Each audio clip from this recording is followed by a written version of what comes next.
level 20 in Pokemon Go. This is where the tutorial pretty much ends. It's where you unlock Ultra Balls, the real competitive leagues, and the game just opens up. But usually getting there takes days of grinding. But today, we are speedrunning the early game. Welcome back to the free-to-play journey. Last time we scraped our way to level 10. Today the goal is simple, but maybe a bit ambitious. We are going from level 10 to level 20 in one video. I want to see just how fast we can do this without spending a single penny on lucky eggs, raid passes, or incubators. And spoiler alert, we ended up doing this way faster than I thought. And we even managed to snag a legendary Pokemon while our starter was still a baby. Now let's get into it.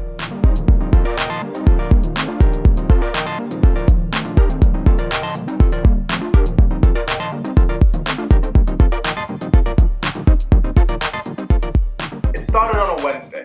I had literally just hit level 10 the day before. Now usually at level 10, you're catching Pidgeys and trying to figure out how to throw a curveball, but I saw the notification pop up on my phone. Raid hour. So I was editing the video, but they just wouldn't load. So the screen recordings wouldn't load. So now I'm going to the city. It's time to get to level 20. Let's go get carried through some raids. For those new to the game, raid hour is the prime time to play.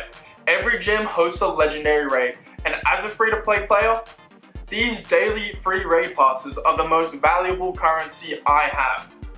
I couldn't let it go to waste. So I arrived at the local raiding area just a little bit early, and a pro tip for leveling up, never stop catching. Even if you're just walking to a raid, those catches add up. I spun a few Pokestops to stock up on some potions, which I thought I was gonna need, and caught a couple of spawns nearby. And boom! And just like that, before the battle even started, we hit level 11. The XP requirements this early in the game are so low that breathing the wrong way gives you a level up. But now it was time for the main event. I jumped into the lobby. Thankfully it was packed, 20 players. This is the dream for any low-level player. I looked at my team and it was tragic. My high CP Pokemon was barely scratching the surface. I was bringing my pinky to a nuclear war. So we were up against Cobalion, the Sword of Justice. Now there is a mechanic you need to master if you're playing with a really weak account, the dodge. Now, if I just tapped the screen mindlessly, my entire team would have been wiped out in literally 10 seconds. That wastes time in the lobby, and I don't have many revives to spare, so I played support. And I dodged everything. I was just swiping. I wasn't tapping, I was swiping. And thankfully, I only had 3 Pokemon die, so I only had to use my resources on 3 Pokemon. Now, I let the high-level players do the heavy lifting. I was just trying to survive, and honestly, it worked. We took it down. The reward screen is beautiful when you're level 11. The XP drop alone is massive. But now the scary part came. The catch. I only have the bronze medal for fighting types and no medals for steel type to boost my catch rate. So I have a limited number of balls. If this runs, I wasted my time.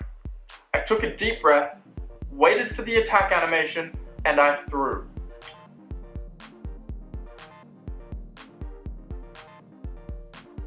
We got it. Our first legendary Pokemon. The catch instantly catapulted us to level 12. Think about that power spike. We went from a 12 CP starter to a legendary beast in what really felt like 5 minutes.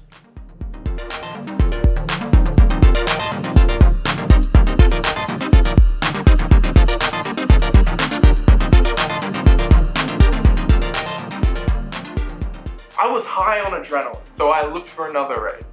I wanted to keep this train moving, but the harsh reality of raid hour set in. The raid train had left the station. Most groups battle the legendary boss 1 or 2 times and then leave. By the time I checked the next gym, the lobbies were kind of empty. And the lesson was learned. If you want to do multiple raids, you have to keep up with the pack. But the day wasn't over yet. All that walking to find another raid wasn't for nothing. I had a 10-kilometer egg incubator, which for a free-to-play account is like gambling. It's like a little loot box you actually have to work for. And finally it hatched. And the XP from a 10-kilometer egg for our account is substantial. And just like that, we were pushed up to level 13 and we are flying through these levels. I decided to head home, but on the way I remembered one of the best tools for rural or free-to-play players, the Daily Adventure Incense. For 15 minutes, the game forces spawns to appear near you, even if you're in a dead zone, as long as you're moving, so I popped it. It was a catching frenzy. I wasn't even being picky about it. If it spawned, I caught it. The XP from new Pokédex entries is incredible at this stage. Every new Pokemon is worth extra XP. Halfway through the Incense, we hit level 14, and so I just kept walking, spinning stops, and practicing my excellent throws. By the time the Incense faded, we were level 15. We climbed 5 levels in a single session. But before I called it a night, I saw the balloon. Team Go Rocket. Now, usually these guys can be tough if you don't have counters, but I had my new Cobalion. I entered the battle. It was a grunt. We made short work of them, and then came the encounter. A Shadow Swablu. Now there's a bit of a debate in the community. Do you purify or do you keep it Shadow? Shadow Pokemon deal 20% more damage but take 20% more damage. And for a high level player, you probably would keep it as a Shadow. But for a level 15 free-to-play player, purifying them makes it instantly stronger and cheaper to power up. However, I won't be purifying any of my 1,000 Stardust purifiable mons yet, because I'm probably just going to try and save up 100 of them so it's ready for the level 70 challenges. And I caught it, and that was a solid end to day 1. Now, day 2, I woke up and immediately hatched my 1-kilometer egg, just by drifting around the house, which gave me the sliver of XP I needed for level 16.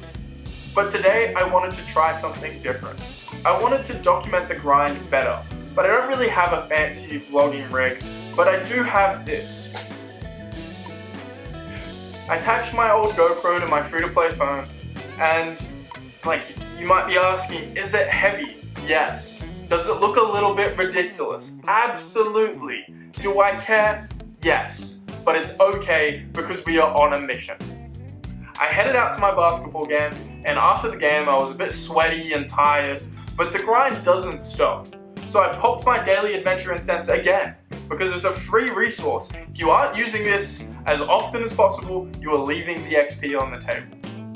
The catches were decent, nothing legendary, but volume is key. That 15-minute walk pushed us to level 17.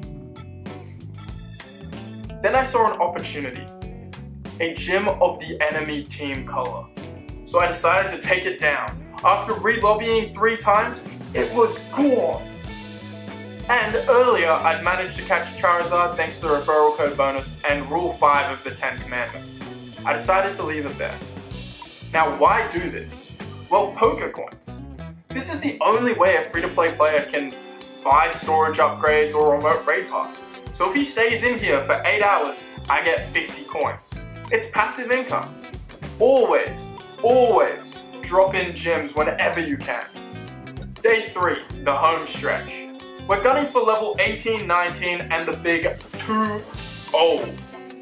To maximize this, I decided to use a feature that didn't even exist when I started playing years ago. Routes. Routes are paths created by other players. Following them gives you bonus spawns, and most importantly, a nice chunk of XP at the end.